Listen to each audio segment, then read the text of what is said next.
দান প্রতিদান এস ওয়াজেদ আলী। শামশের খাঁর মতো দস্যু খোরাসান রাজ্যে দ্বিতীয়টি ছিল না। তবে তার এক বিশেষত্ব ছিল যে ধনী দন লুণ্ঠন করে সে গরিবদের পালন করত আর ডাকাতি করতে গিয়েও যথাসম্ভব মানুষের জীবন বাঁচিয়ে চলত। সুলতানের সৈনিকেরা চারিদিকে তার সন্ধানে ফিরত। তাকে ধরবার জন্য বড় রকমের পুরস্কারও ঘোষণা করা হয়েছিল। একদিন সে ধরা পড়ল। এক গরিব বিধবা আর তার অনাথ শিশুদের মাঝে মাঝে সে কিছু দিয়ে যেত তাদের ভরণ পোষণের জন্য। সুলতানের কর্মচারীরা গোয়েন্দাদের কাছ থেকে খবর পেয়ে সুযোগ বুঝে একদিন এসে তাকে গ্রেপ্তার করল। যথাসময়ে শামশের খাঁর বিচার হলো আর বিচারে তার প্রাণদণ্ডের আদেশ হলো। দেশের গরিব দুঃখীরা কাঁদতে লাগল। তাদের দরদি বন্ধু শামশের খাঁ বিপদে আপদে আর তাদের সাহায্য করতে আসবে না। বধ্যভূমির লোকে লোকারণ্য, চারিদিকে প্রহরীদের সতর্ক পাহারা। আজ শামশের খাঁর ফাঁসির দিন। নির্দিষ্ট সময়ে সৈনিকেরা শামশের খাঁকে বধ্যভূমিতে নিয়ে এলো। ফাঁসি কাষ্ঠ প্রভৃতি সব প্রস্তুত। বিচারকের আদেশ হলেই শামশের খাঁকে ফাঁসিতে চড়ানো হবে। অবর্ণনীয় উৎকণ্ঠার সঙ্গে মানুষ এই দস্যু প্রবরের জীবন নাটের শেষ অঙ্কের জন্য নীরবে প্রতীক্ষা করতে লাগলো। হঠাৎ জনতার মধ্যে ভীষণ কলরব উঠল। চারিদিকে সেই একই চিৎকার, সুলতানের মৃত্যু হয়েছে, সুলতানের মৃত্যু হয়েছে। সুলতানের মৃত্যু সে তো যাতা ব্যাপার নয়। নতুন সুলতান সিংহাসনে বসবেন, দেশের শাসনতন্ত্র বদলে যাবে।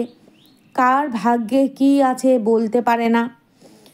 বিচারক, রাজকর্মচারী, সৈনিক, প্রহরী প্রভৃতি সকলেই দৌড়ালো প্রাসাদের দিকে।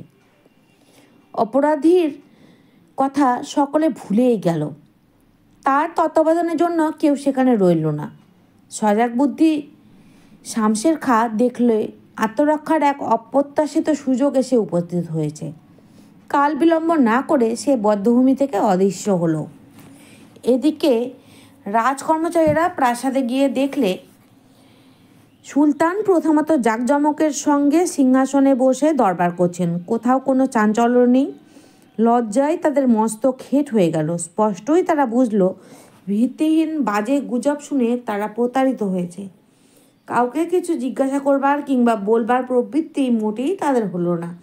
বিনা বাক্য ব্যয়ে দৌড়ে তারা বধ্যভূমিতে ফিরে গেল। সেখানে গিয়ে যা দেখলো তাতে তাদের মাথা একেবারে ঘুরে গেল। শামশের খাঁ বধ্যভূমির নেই। সুযোগ বুঝে সজাগ বুদ্ধির দস্যু অদৃশ্য হয়েছে। চারিদিকে খোঁজ রব উঠল, কিন্তু শামশের খাঁর কোনো চিহ্ন কোথাও দেখতে পাওয়া গেল না। ঘটনার বিষয় অবহিত হয়ে সুলতান গুজব সৃষ্টিকারীর সন্ধান করতে আদেশ করলেন। চারিদিকে খোঁজ তল্লাশ করে রাজকর্মচারীরা এক গরিব বৃদ্ধকে রাজদরবারে উপস্থিত করলেন। সুলতান বৃদ্ধকে সম্বোধন করে বললেন, বৃদ্ধ, তুমিই আমার মৃত্যুর মিথ্যা সংবাদ রটিয়েছিলে।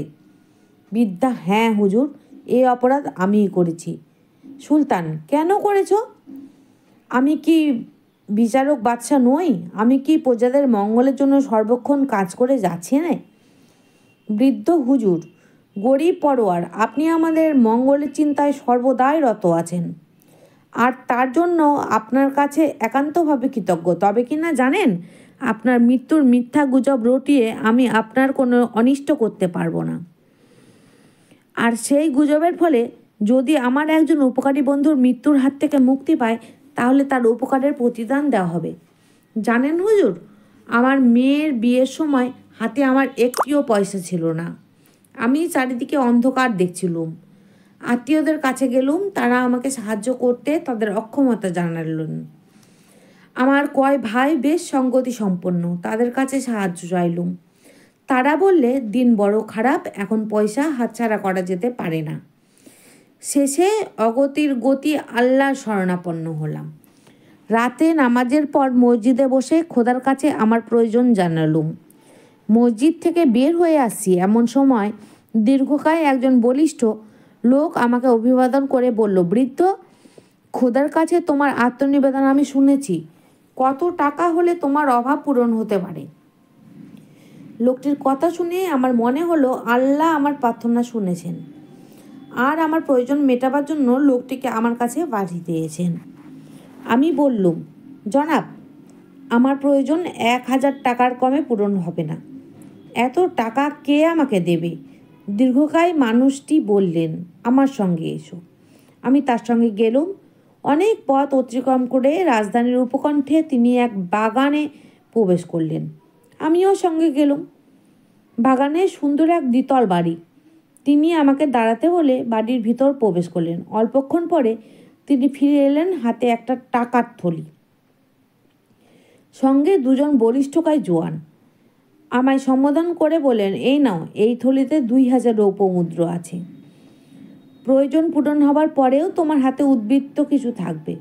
চোর ডাকাতের ভয় আছে, তাই এই জোয়ানকে তোমার সঙ্গে পাঠালাম। এরা তোমায় বাড়ি পৌঁছে দেবে। ভবিষ্যতে যদি কখনো প্রয়োজন হয়, দস্যু সর্দার শামশের খাঁকে স্মরণ করবে। শামশের খাঁর নাম শুনে আমার গাঁটা কাটা দিয়ে উঠল। তার সম্বন্ধে কত সব অদ্ভুত কাহিনী শুনেছি। এই দস্যুর মন যে কত উদার, এত উচ্চ স্বপ্নেও তা ভাবিনি। আমার মুখের ভাব দেখে শামশের খাঁ হেসে বললেন, আমায় এখন চিনলে তো? আর অবাক হয়ে থাকবার দরকার নেই, এখন বাড়ি যাও। তো কবে তোমার মেয়ের বিয়ে? বেশ, আমি বিয়ে সবাই উপস্থিত থাকব। পোলাও কোরমা খেয়ে আসা হবে। তবে সাবধান, সভায় আমার পরিচয় প্রকাশ করো না। শামশের খাঁর কথা ও ব্যবহারে বিস্ময়াভিভূত হয়ে আমি বাড়ি ফিরলাম।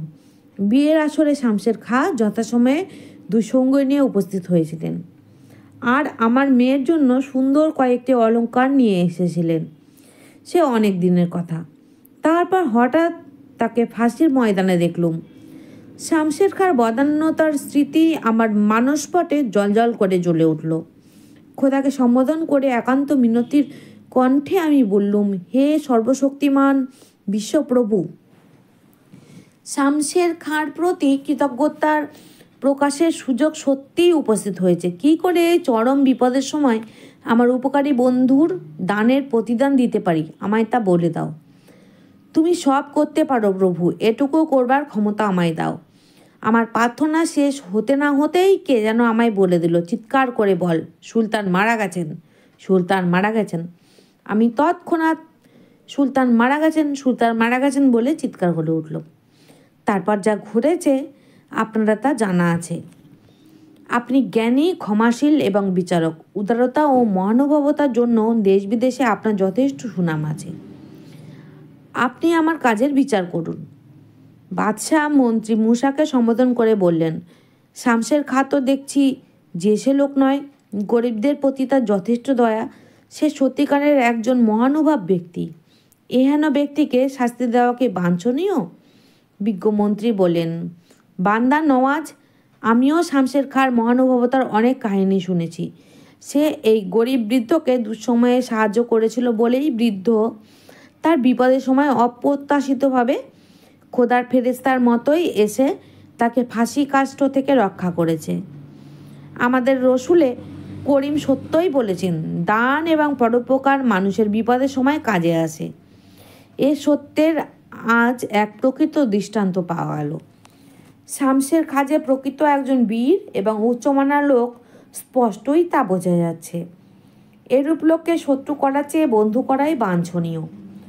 আপনি তার পূর্ব অপরাধ ক্ষমা করে তাকে রাজকার্যের উপযুক্ত পদে নিয়োজিত করুন। রাজ্যের তাতে মঙ্গলই হবে। সুলতান উজিরের কথায় সমীচীনতা স্বীকার করলেন। শামশের খাঁর নামে এক রাজকীয় পত্র পাঠানো হলো। পত্রে পূর্ব অপরাধ ক্ষমা করে তাকে সেনানির পদ গ্রহণ করতে অনুরোধ করা হলো। শামশের খাঁ যথাসময়ে রাজদরবারে উপস্থিত হয়ে সুলতানের আনুগত্য স্বীকার করলেন। সুলতান পরম সমাদরে গ্রহণ করলেন এবং সেনানির পদে বহাল করলেন।